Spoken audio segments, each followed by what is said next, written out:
Do you think that generally people are doing the best they can? Think of someone who frustrates you, someone you really wish would change. Choose one person to think about. Do you have someone in mind? Now, can you imagine that person is doing the best they can? You may be thinking, no way, they could do so much better. If they would just be more considerate, more generous, more responsible, whatever it is, it seems clear that they could do better. If you feel this way, let me tell you a story about Brene Brown. And if you haven't heard of her, she's an amazing social science researcher, and I recommend all her books, all her talks, all her podcasts. So here's the story. Brene was feeling very put upon one day by an inconsiderate roommate, and she was venting her frustration in therapy, when her therapist suggested that maybe the roommate was doing the best she could. What do you think of that idea? The therapist asked. And Brene thought, in her inimitable style, she thought, I think this conversation is total crap. That's what I think. And I think the idea that people are doing the best they can is also crap. And I can't believe I'm paying for this. But then Brene went on a learning journey. After therapy, she went to the bank where she witnessed a customer yelling at a bank teller in a racist way. The customer was insisting that her bank statement was wrong and demanding to see a supervisor of a different race. So after the customer stalked off to see the supervisor, it was Brene's turn to talk with the bank teller, and fresh out of therapy, she asked the bank teller, do you think that customer was doing the best she can? The bank teller thought about it, shrugged, and said he figured the customer was scared about her finances, and she was doing the best she could in her moment of fear.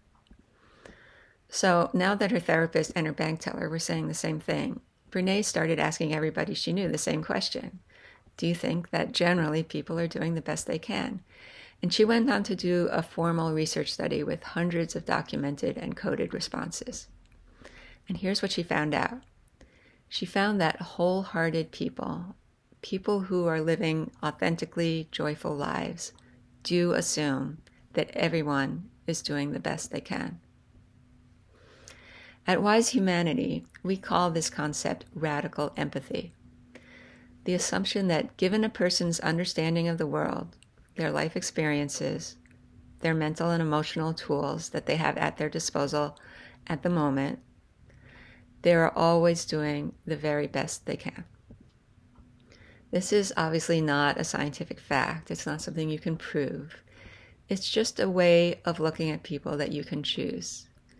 It's about accepting a kind of tautology. If the person could do better, they would. When they choose to behave in a certain way, it's by definition the best they can do. So, for example, if your teenage son spends hours playing video games instead of doing homework, is he doing the best he can?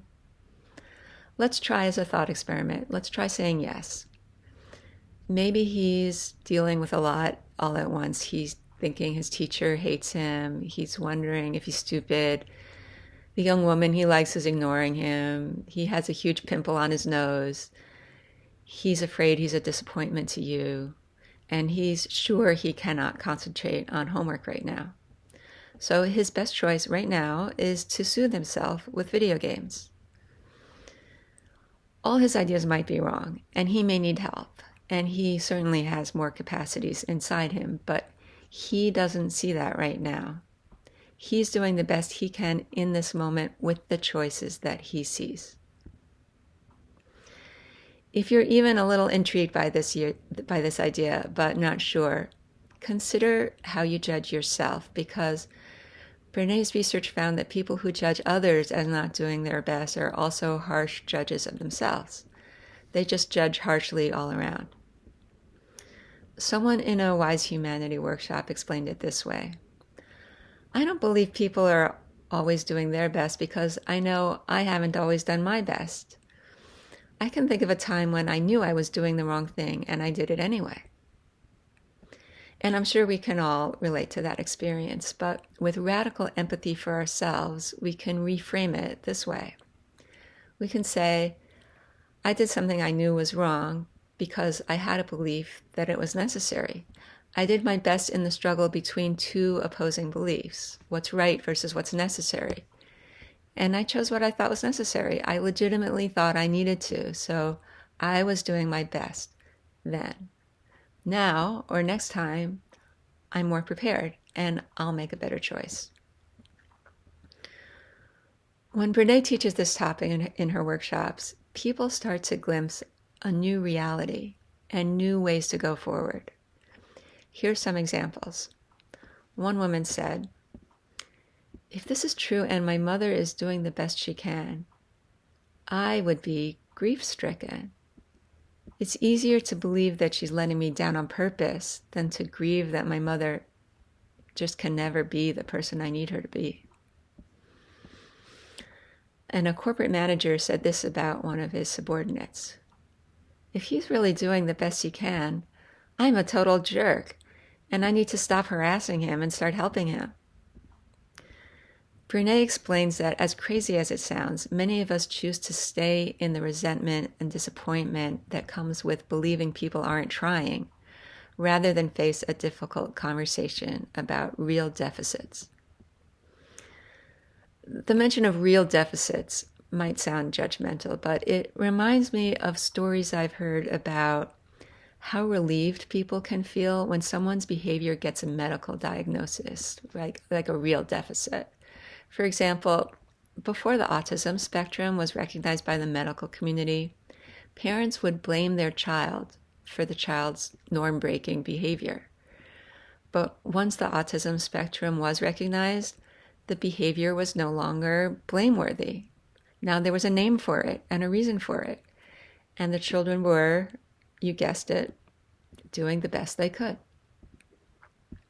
But we shouldn't need a medical diagnosis to know that things are sometimes hard and people just can't meet expectations. Or maybe we actually do need a diagnosis. Maybe our diagnosis is that we're all human and we're all doing the best we can. So think about that person that you identified when you started watching this video.